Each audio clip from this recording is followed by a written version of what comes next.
ವಿಧಾನಸಭೆಯ ನೂತನ ಸಭಾಧ್ಯಕ್ಷರಾಗಿ ಮಾಜಿ ಸಚಿವ ಯುಟಿ ಖಾದರ್ ಫರೀದ್ ಅವಿರೋಧವಾಗಿ ಇಂದು ವಿಧಾನಸಭೆಯಲ್ಲಿ ಆಯ್ಕೆಯಾಗಿದ್ದಾರೆ.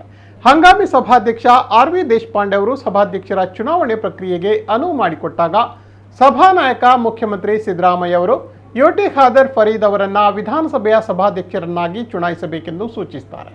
ಉಪಮುಖ್ಯಮಂತ್ರಿ ಡಿ.ಕೆ. ಶಿವಕುಮಾರ್ ಮುಖ್ಯಮಂತ್ರಿಯವರ ಪ್ರಸ್ತಾಪವನ್ನು ಅನುಮೋದಿಸಿದ್ದಾರೆ. ಬಳಿಕ ಸಭಾಧ್ಯಕ್ಷರು ಮಾತನಾಡಿ, ಮುಖ್ಯಮಂತ್ರಿ ಸೂಚಿಸಿರುವ ಹಾಗೂ ಉಪಮುಖ್ಯಮಂತ್ರಿ ಅನುಮೋದಿಸಿರುವ ಚುನಾವಣೆ ಪ್ರಸ್ತಾಪವನ್ನು ಮತಕ್ಕೆ ಹಾಕುವುದಾಗಿ ಹೇಳಿದರು.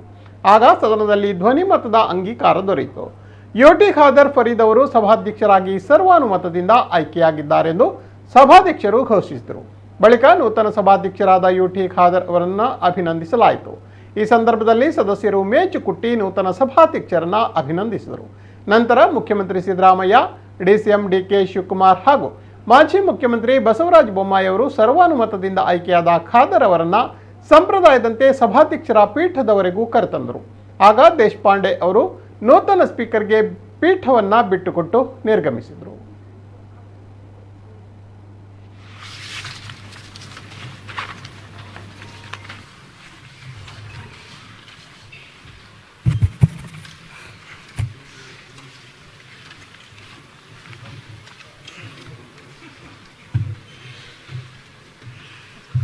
फर्स्ट मुख्यमंत्री